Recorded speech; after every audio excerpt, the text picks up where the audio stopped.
Hello students. पिछले दिनों हम लोगों ने इस प्रोग्राम को किया था जिसमें आपको प्रोग्राम का आउटपुट बताना था। आज हम लोग बी नंबर क्वेश्चन को देखेंगे जिसमें आपको इस प्रोग्राम का भी आउटपुट बताना है। ठीक है, यहाँ पर क्या दिया हुआ है, hash include iostream dot h void a b int ampersand a int ampersand b. A b एक फंक्शन है। ए बी एक फंक्शन है। यहाँ पर वॉइड जो है वो रिटर्न टाइप है।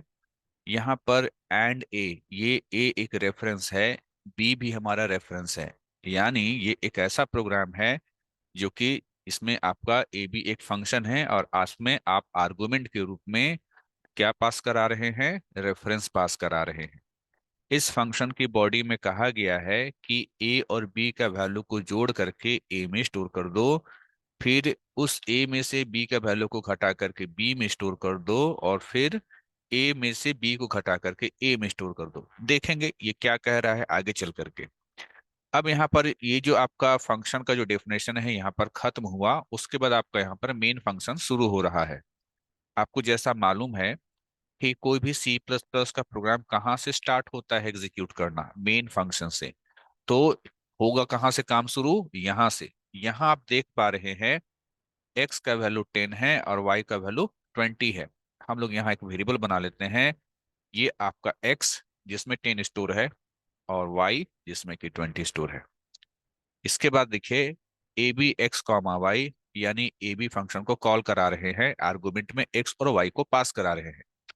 जैसे ही फंक्शन कॉल होगा आपका प्रोग्राम का कंट्रोल कहाँ जाएगा, फंक्शन के डेफिनेशन के पास। ठीक है, जब आप फंक्शन के डेफिनेशन के पास पहुंचे तो होगा यहाँ पर ये कि ये जो एंड ए और एंड बी है ना, ये ए एक रेफरेंस है, बी एक रेफरेंस है, किसका, एक्स वाई का। यानी एक्स ए नाम से जाना जाएगा और वाई जो है वो बी नाम से जाना जाएगा। अब फंक्शन की बॉडी में आते हैं, यहाँ थोड़ा आप ध्यान देना क्या कह रहा है। ए का नया वैल्यू बराबर ए का पुराना वैल्यू प्लस बी। ए मतलब ए एक्स को ही कहा जा रहा है, तो ए यानी एक्स का नया वैल्यू बराबर ए का पुराना value that is 10 plus b का वैल्यू, बी यानी कि वाई है ना, बी यानी कि वाई, एक्स यानी कि ए। ठीक है, तो कितना हो जाएगा, 30 हो जाएगा, यानी ए का वैल्यू 30, यानी ए जो कि एक्स है ना, उसका वैल्यू अपडेट होकर कितना हो जाएगा, 30 हो जाएगा। यहाँ तक तो ठीक है। इसके बाद हम लोग इस लाइन में आते हैं जहां लिखा हुआ है b is equal to a minus b. अब a का वैल्यू अपडेट हो चुका है, कितना, 30, माइनस b का वैल्यू कितना है, 20, तो घट के कितना हो जाएगा, 10, यानी b का वैल्यू 10, b यानी y का वैल्यू कितना हो जाएगा, अब 10 हो जाएगा। इसके बाद थर्ड लाइन में आते हैं, a का नया वैल्यू बराबर a का पुराना वैल्यू माइनस b। ए का पुराना वैल्यू, पुराना मतलब सबसे पुराना नहीं, अभी अपडेटेड देखिए क्या है, 30 है, और बी कितना हो चुका है, 10 हो चुका है। तो कितना हो गया ए का वैल्यू, 20 हो गया। तो ए का वैल्यू कितना हो गया, आपका ए का वैल्यू 20 हो गया। ठीक है, तो हम लोग यहाँ पर इसको दिखा दे रहे हैं कि ए यानी एक्स का वैल्यू कितना हो गया, 20 हो गया।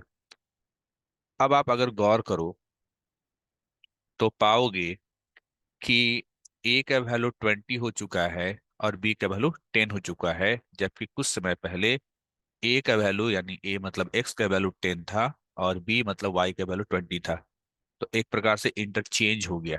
ठीक है, तो इस कोड के चलने से ए बी का वैल्यू या कर सकते हैं एक्स वाई का वैल्यू, क्योंकि एक्स ही ए है और वाई ही बी है, तो ए बी का इंटरचेंज होने का मतलब एक्स वाई का इंटरचेंज होना। ठीक है, तो इंटरचेंज हो चुका इस फंक्शन के चलते। जब आप यहाँ पर आते हैं सी आउट एक्स, तो एक्स का वैल्यू चेंज होकर 20 हो चुका है। तो देखिए यहाँ पर 20 प्रिंट किया, कोलोन वाई का वैल्यू, वाई जो कि 10 हो चुका, तो 10 प्रिंट किया। तो ये जो प्रोग्राम था ये कॉल बाय रेफरेंस का प्रोग्राम था। ठीक है, और इस प्रोग्राम में क्या किया गया, वैल्यू को इंटरचेंज। ठीक है, दो वेरिएबल के वैल्यू को इंटरचेंज करने का प्रोग्राम, इसको आप एक इम्पॉर्टेंट के तौर पर देख सकते हैं। ठीक है, चाहे इसका आउटपुट बताने वाली बात हो, चाहे ये प्रोग्राम ही क्यों ना हो। ठीक है, ये दो तरीके से इंपॉर्टेंट हो सकता है। अगला प्रोग्राम सी नंबर, ये भी इंपॉर्टेंट है। Hash include iostream dot H, सभी का चूंकि आउटपुट बताना है, यहाँ एक्स नाम का एक वेरिएबल लिया गया है। For loop x equal to one, यानी एक्स नाम के वेरिएबल में हमने वन स्टोर किया। ठीक है, आप चाहे तो इसको ऐसे भी कर सकते हो कि एक्स एक वेरिएबल है ना, डायग्राम बना के दिखला दे रहे हैं, इसमें वन स्टोर हुआ। फिर यहाँ पर जाएंगे, x is less than equal to 12, क्या एक्स का जो वैल्यू है, क्या है वैल्यू अभी, वन है। Is less than equal to 12, क्या ये 12 से कम है, तो आप बोलेंगे हाँ।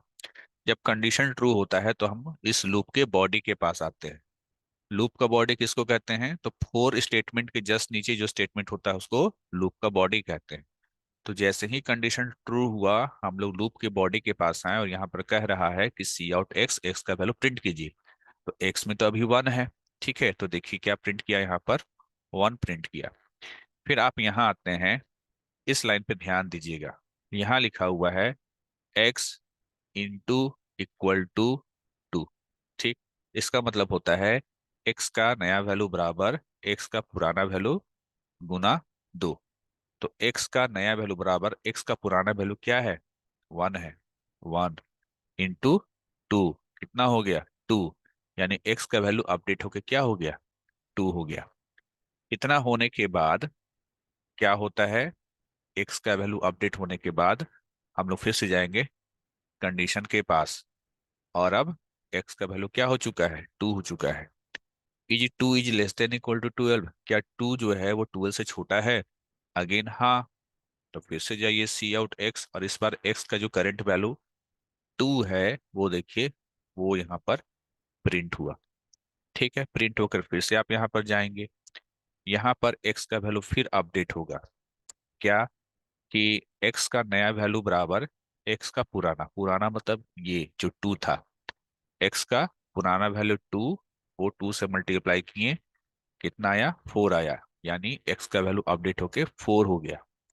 ठीक है, फोर होने के बाद फिर क्या होगा, फिर से यहाँ पर कंडीशन चेक करने के लिए जाएंगे कि एक्स का वैल्यू फोर हो चुका है, is less than equal to 12 है, तो हाँ है।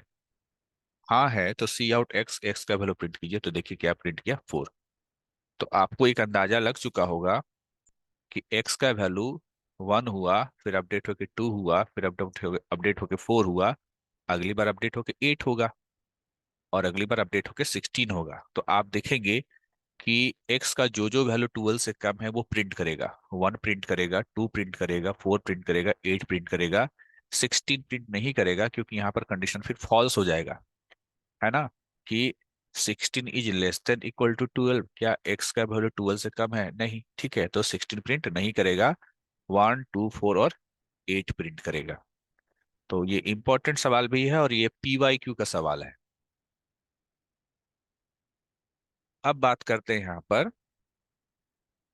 डिफाइंड माइक्रो, आपके लिए इंपॉर्टेंट नहीं है। ठीक है, थोड़ा सा जानकारी केवल दे देते हैं। जिस तरीके से हैश इंक्लूड होता है ना, उसी तरीके से हैश डिफाइन होता है। तो हैश डिफाइन लगा करके हम लोग माइक्रो, माइक्रो मतलब होता है छोटा सा स्टेटमेंट। ठीक है, तो हैश डिफाइन लगा के करके हम लोग माइक्रो को बनाते हैं। हैश डिफाइन, अगर मैंने लिख दिया हैश डिफाइन पाई 3.14, ठीक है, याद रखिएगा यहाँ भी स्पेस है और यहाँ भी स्पेस है।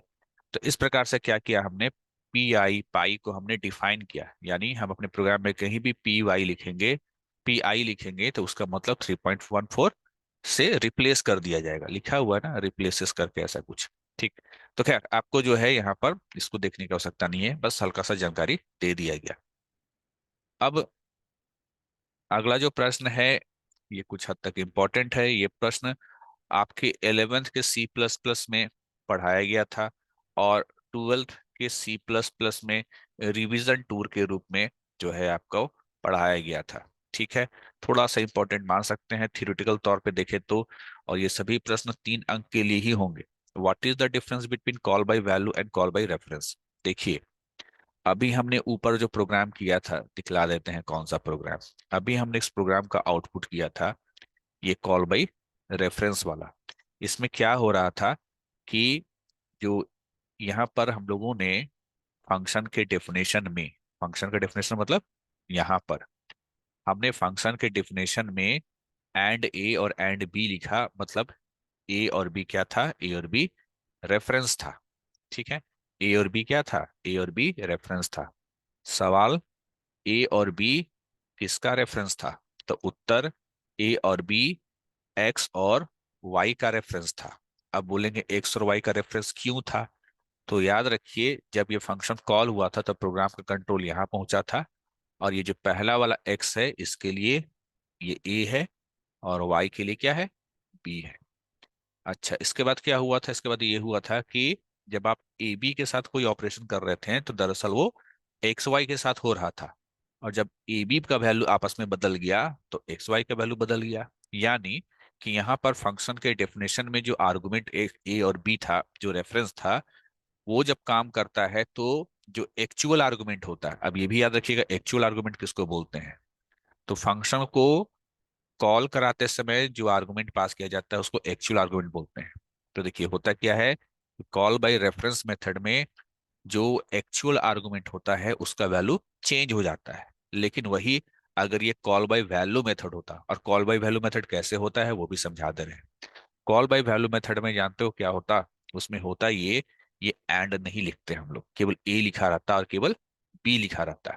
ठीक है, तो देखिए, अगर यही चीज कॉल बाय वैल्यू अब हो गया है ना, एंड हटा दिए तो ये कॉल बाय वैल्यू हो गया। तो कॉल बाय वैल्यू में क्या होता, जैसे आपने यहाँ पर देखा था कि एक्स नाम का जो वेरिएबल है उसमें कितना स्टोर था, एक्स नाम के वेरिएबल में, एक्स नाम के वेरिएबल में आपका 10 स्टोर था, वाई नाम के वेरिएबल में 20 स्टोर था।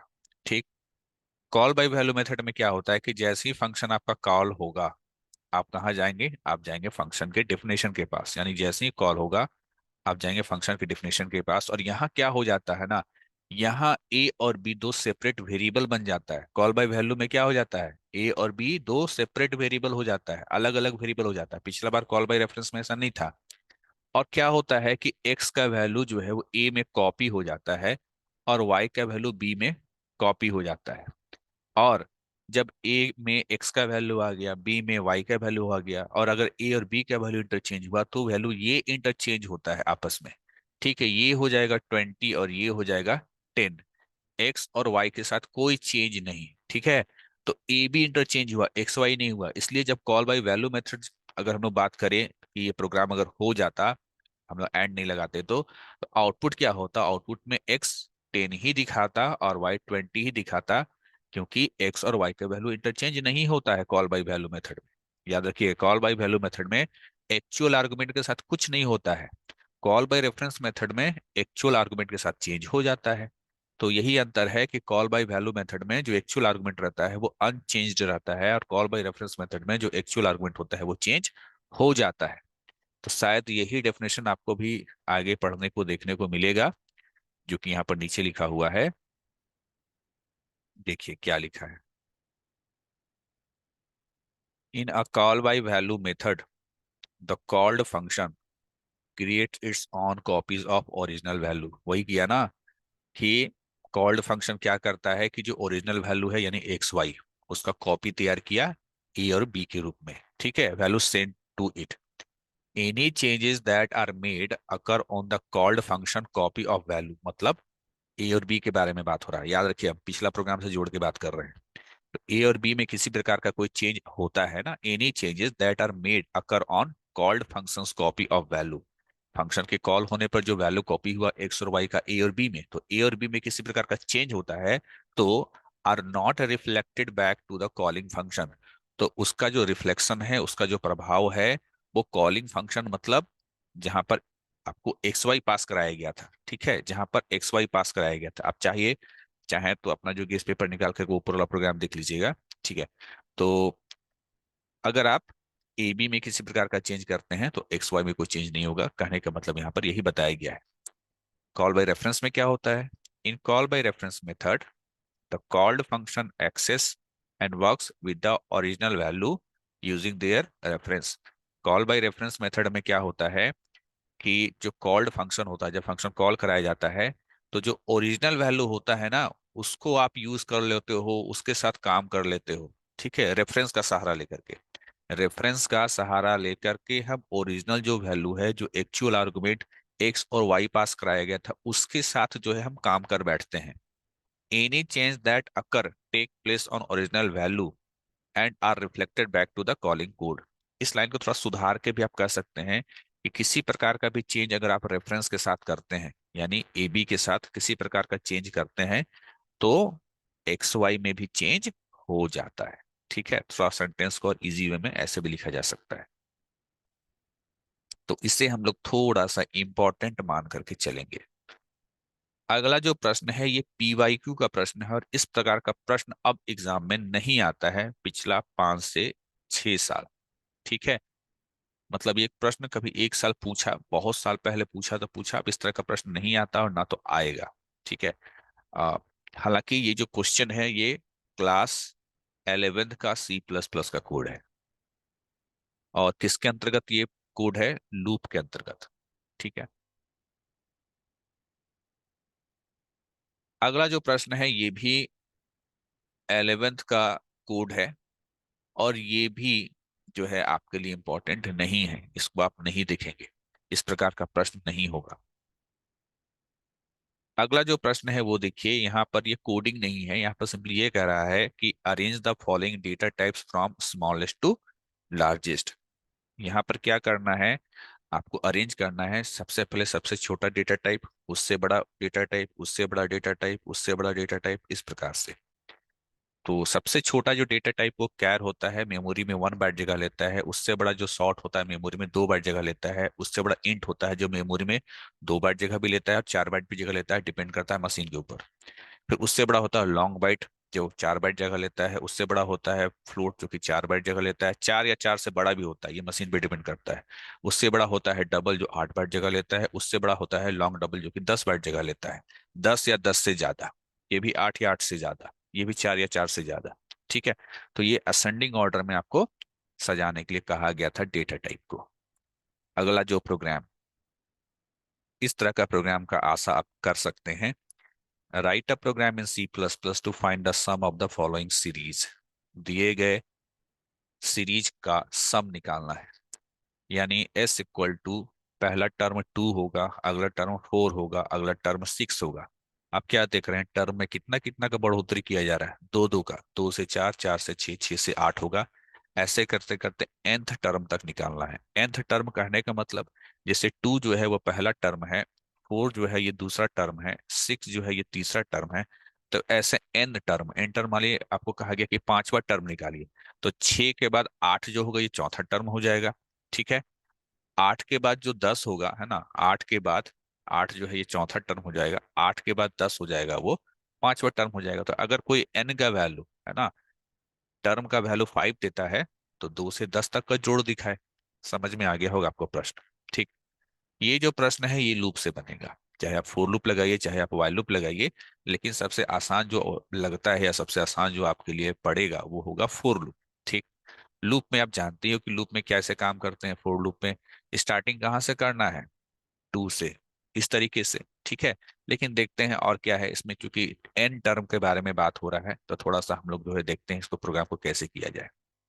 सबसे पहले hash include iostream dot H, फिर मेन फंक्शन, फिर हम लोग एस नाम का वेरिएबल बना रहे हैं जिसमें सम स्टोर होगा, और इसमें सबसे पहले हम लोग 0 स्टोर कर दे रहे हैं। सम का वैल्यू कितना? सम का वैल्यू हम लोग 0 स्टोर कर दे रहे हैं, क्योंकि कुछ नहीं जुड़ा है तो सम में क्या है? 0 है।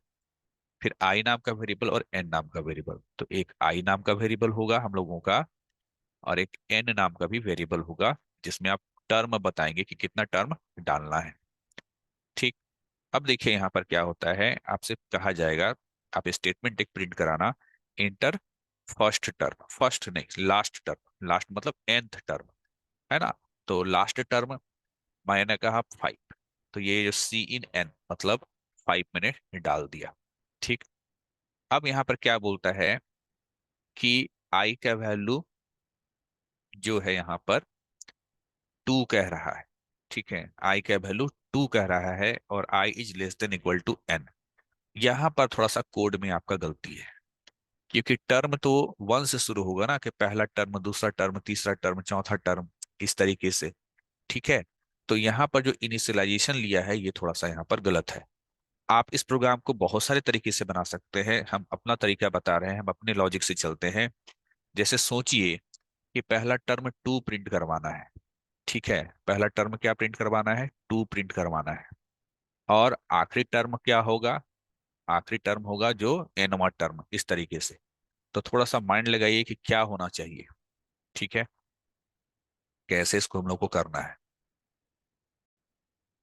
इसको हम लोग कुछ इस प्रकार से सोच सकते हैं, जैसे यहाँ पर इसको पूरा सुधारते हैं हम लोग यहाँ पर कि 4i = 1। 1 मतलब पहला टर्म। ठीक, i is less than equal to n। n मतलब 5 तक, यानी 5 तक टर्म तक जाना है। और i प्लस प्लस एक एक करते हुए चलते जाना है। अब यहाँ पर क्या होगा लूप के बॉडी में कि s = s+2। क्योंकि आप क्या देख रहे हैं, जितनी बार लूप चलेगा उतनी बार दो दो बढ़ता चला जाएगा। ठीक है, इस प्रकार से। अब चलिए, ये मैंने कोड को सही कर दिया है, प्रोग्राम एग्जीक्यूट करेगा तो कैसे काम होगा। सबसे पहले s का वैल्यू 0 स्टोर, उसके बाद यहाँ पर n का वैल्यू अपने 5 डाल दिया। ठीक है, आपने n का वैल्यू क्या डाल दिया? 5 डाल दिया, यानी 5 टर्न करना है। i का वैल्यू सबसे पहले 1। ठीक है, i का वैल्यू सबसे पहले 1। 1, i का वैल्यू क्या हो गया? 1 हो गया। और n का वैल्यू कितना है? i का वैल्यू 1 हो गया और n का वैल्यू कितना है? 5 है। तो 1 is less than 5, yes, condition true. तो आइए लूप के बॉडी में। लूप के बॉडी में कह रहा है कि s = s+2। एस का पुराना वैल्यू 0 था, तो 0 + 2 कितना हो गया? 2 हो गया। तो एस का वैल्यू 2 हो गया। ठीक है, तो इसमें क्या आ गया? एस का वैल्यू 2 हो गया। फिर आप यहाँ पर आएंगे आई प्लस प्लस, आई का वैल्यू बढ़ करके 2 हो जाएगा। फिर चेक होगा 2 इज लेस देन 5। हाँ, 2 is less than 5, condition true. फिर से आइएगा यहाँ पर इस वाले एक्सप्रेशन में, यानी एस का नया वैल्यू बराबर एस का पुराना वैल्यू +2। तो एस का पुराना वैल्यू यहाँ से चेक करते रहिएगा। एस का पुराना वैल्यू 2 था और इसमें 2 और जुड़ गया, तो कितना हो गया आपका? 4 हो गया। एस का वैल्यू कितना हो गया? एस का वैल्यू 4 हो गया। तो एस का वैल्यू को अपडेट करके 4 कर दीजिए। यहाँ से फिर से जाएंगे आप आई प्लस प्लस के पास, आई का वैल्यू 3 हो जाएगा। चेक होगा यहाँ पर condition 3 is less than 5, less than equal to 5। ठीक है, तो आप बोलेंगे हाँ, कंडीशन ट्रू। तो फिर से जाइए एस वाले एक्सप्रेशन के पास। जब आप एस वाले एक्सप्रेशन के पास जाते हैं, ठीक है, तो यहाँ पर एस का नया वैल्यू बराबर एस का पुराना वैल्यू। पुराना वैल्यू आप यहाँ से चेक करते रहिएगा। 4 + 2 कितना हो गया? 6 हो गया। ठीक है, क्या हो गया? ये आपका 6 हो गया। तो यहाँ पर आते हैं, एस का वैल्यू कितना हो गया अपडेट होकर के? 6 हो गया। ठीक, इसके बाद फिर से जाइएगा यहाँ पर, आई का वैल्यू बढ़ करके प्लस प्लस होके कितना हो जाएगा आपका? आई का वैल्यू बढ़ बढ़ के 4 हो जाएगा। 4 is less than equal to 5, yes, condition true. Condition true, तो फिर से आइए, एस का नया वैल्यू बराबर एस का पुराना वैल्यू +2। पुराना वैल्यू 6 था, 6 + 2 कितना हो गया? 8 हो गया। तो एस का वैल्यू कितना हो गया? एस का वैल्यू 8 हो गया। ठीक, यहाँ से फिर जाएंगे आई प्लस प्लस, और आई का वैल्यू बढ़ करके 5 हो जाएगा। चेक होगा 5 is less than equal to 5, yes, condition true. Condition true, तो फिर से आइए यहाँ पर एस वाले एक्सप्रेशन के पास। एस का नया वैल्यू बराबर एस का पुराना वैल्यू +2। एस का पुराना वैल्यू 8 था, 8 + 2 कितना हो गया? 10 हो गया। तो एस का वैल्यू 10 हो गया। फिर आई का वैल्यू बढ़ करके 6 होगा। चेक होगा कि 6 is less than equal to 5, no, condition false. जब ये कंडीशन फॉल्स हो जाएगा, आपका यहाँ वाला कंडीशन फॉल्स हो जाएगा, तब आप इसके पास न जा करके इसके अगली लाइन के पास चले जाएंगे। यहाँ लिखा हुआ है सम इक्वल टू एस, तो प्रिंट करेगा sum is equal to S में फाइनली क्या आया हुआ है? 10 आया हुआ है, तो सम इक्वल टू 10 प्रिंट करेगा। तो इस प्रकार से आप कोड को यहाँ पर सुधार दीजिएगा। ये मेरा तरीका है बनाने का, कोई स्टूडेंट किसी और तरीके से भी इसी प्रोग्राम को बना सकता है।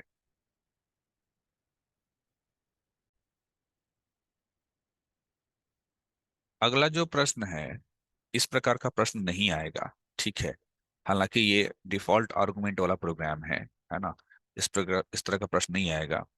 केवल आपको हल्का से केवल इतना बता दें, आपको कहा जा रहा है इसमें एरर क्या है। ठीक है, अब यहाँ देखिए, दो मतलब एक डबल कोट है यहाँ पर, दो दो डबल कोट है, तो गड़बड़ मुझको यहाँ दिख रहा है। ठीक, दूसरा ये दिख रहा है कि ये जो इंट एक्स इक्वल टू 12 है, इसको कहते हैं डिफॉल्ट आर्गुमेंट। डिफॉल्ट आर्गुमेंट बाद में लिखा जाता है, यानी इंट ए कॉमा इंट बी पहले लिखा जाएगा, और जो आपका आर्गुमेंट वैल्यू के साथ वाला है उसको बाद में लिखा जाएगा। यानी सबसे पहले इसको लिखा जाएगा फर्स्ट नंबर, सेकेंड नंबर में ये लिखा जाएगा, एंड देन थर्ड नंबर में ये लिखा जाएगा, तब ये कोड सही हो जाएगा। इंपॉर्टेंट नहीं है ये सवाल। अब ये कुछ थियोरेटिकल चीजें हैं, आ, ये आपके लिए उतना इंपॉर्टेंट नहीं है कि how does class enforce data heading abstract and encapsulation. Class किस प्रकार से डेटा हेडिंग, एब्स्ट्रैक्ट और इनकैप्सुलेशन को जो है ना इम्प्लीमेंट करता है। नाउ अगला देखिए।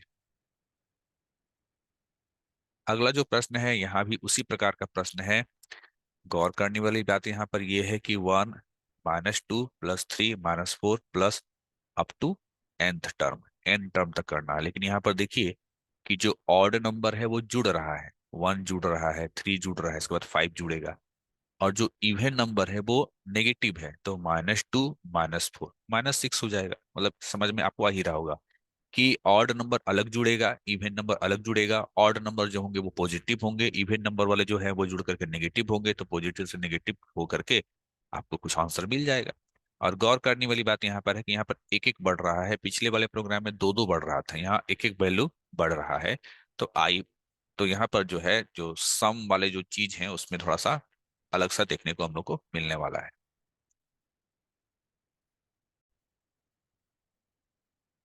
ये प्रश्न पिछले वाले की तुलना में थोड़ा सा आसान है, ठीक है।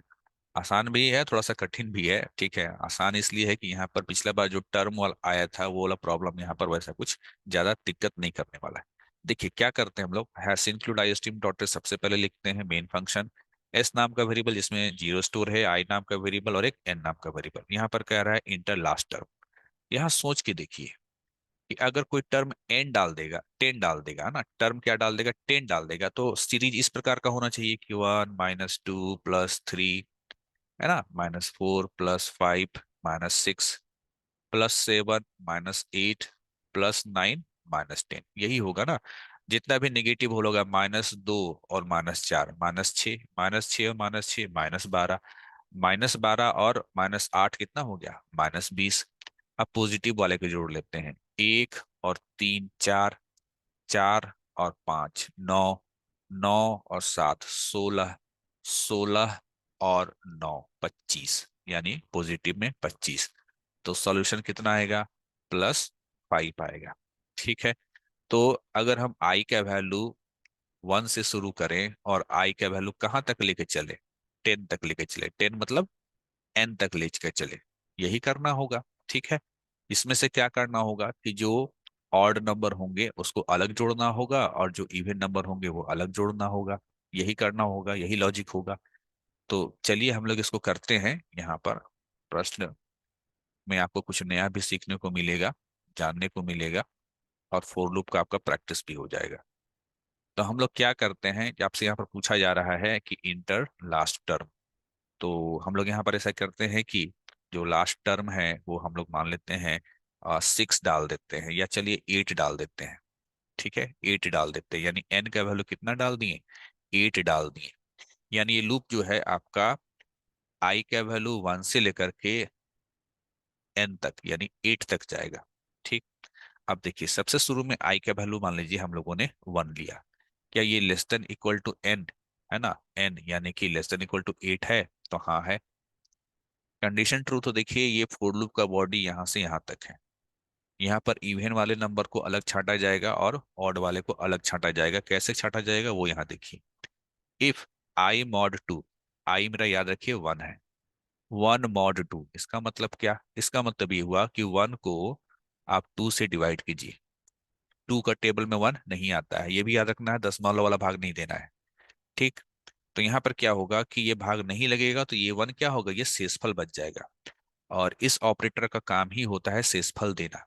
तो शेषफल कितना आ गया, 2 से 1 भाग नहीं लगा तो 1 बच गया, यानी शेषफल 1 रह गया, ठीक है। शेषफल क्या है, आपको शेषफल 1 मिला। तो आपसे पूछ रहा है कि क्या आई का वैल्यू को 2 से भाग देने पर शेषफल 1 आया, आप बोलेंगे हाँ 1 आया। तो यहाँ पर बोल रहा है कि एस, है ना, S equal to S plus I. S का नया वैल्यू बराबर एस का पुराना वैल्यू प्लस आई। तो एस का पुराना वैल्यू मेरा जीरो हम लोग लेकर के चल ही रहे थे, है ना। यहाँ पर जो है इसको भी यहाँ पर लिख लेते हैं कि एस का पुराना वैल्यू जो है वो मेरा जीरो है। तो जीरो प्लस वन कितना हो गया, वन हो गया, यानी एस का वैल्यू वन हो गया। ठीक। अब एक चीज आपको गौर करना है, गौर ये करना है कि आपका इफ वाला कंडीशन ट्रू हुआ था। तो ऐसा नहीं है कि इफ वाला कंडीशन ट्रू हुआ तो हम फिर एल्स के पास चले जाएंगे। एल्स के पास कब जाते हैं, जब ये कंडीशन फॉल्स होता है तब हम इसके पास जाते हैं, जब ये कंडीशन ट्रू हो जाता है तब इसके पास नहीं जाते हैं।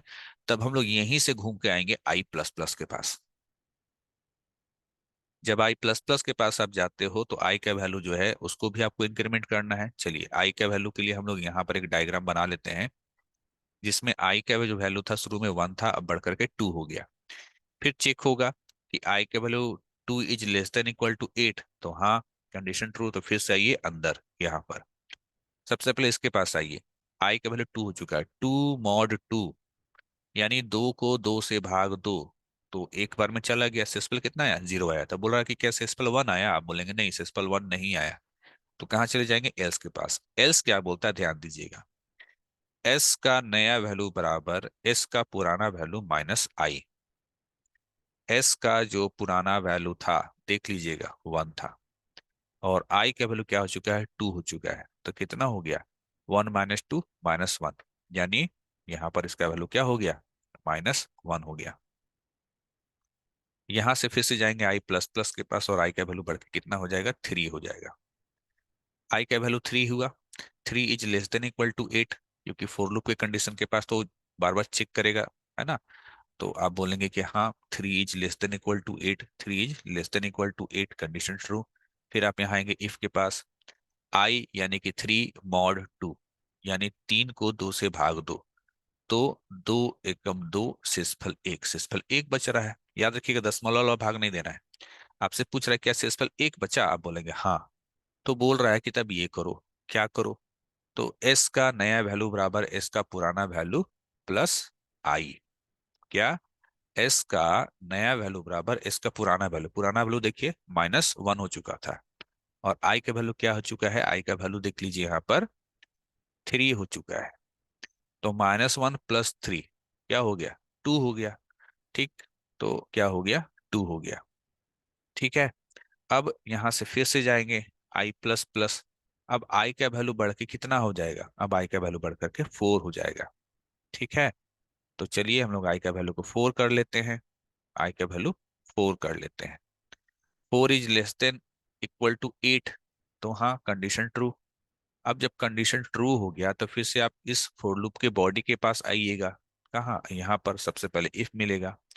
आई के वैल्यू फोर हो चुका, फोर मॉड टू, चार को दो से भाग दो, दो दूना चार, शेषफल जीरो। यहाँ पूछे क्या शेषफल एक आया, अब बोले नहीं शेषफल एक नहीं आया, कंडीशन फॉल्स। तो एस के पास जाइए, बोल रहा है एस का नया वैल्यू बराबर एस का पुराना वैल्यू माइनस आई। एस का जो पुराना वैल्यू है वो टू है। ठीक, और जो आई है वो मेरा क्या हो चुका है, वो आई मेरा अब चार हो चुका है, घट के कितना होगा, माइनस टू होगा। यानी फिर से घट करके क्या हो गया, ये माइनस टू हो गया। ठीक है। तो आप इसी प्रकार से क्या होगा ना, आगे क्या होगा, क्योंकि इसको एट तक जाना है तो फोर जो है घटा है, और अगली बार उसमें फाइव जुड़ जाएगा। तो माइनस टू में प्लस फाइव हो जाएगा तो क्या आ जाएगा, थ्री आ जाएगा। तो यहाँ पर थ्री हो जाएगा।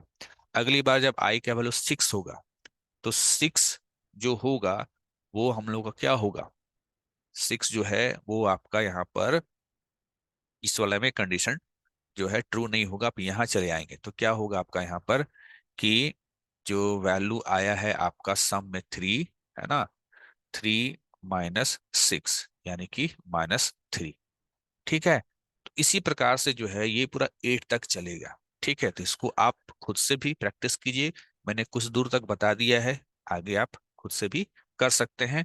और जब ये लूप पूरा चल जाएगा, है ना, पूरा एट तक चल जाएगा, तब फाइनली आप एस का वैल्यू प्रिंट करा लेंगे, यानी फाइनली एस में जो वैल्यू आएगा वो वैल्यू प्रिंट करेगा। तो आप लोग कमेंट करके बताना कि इसमें फाइनली एस का वैल्यू क्या आना चाहिए। ठीक है। चलिए हम लोग कोड को इतना ही रखते हैं।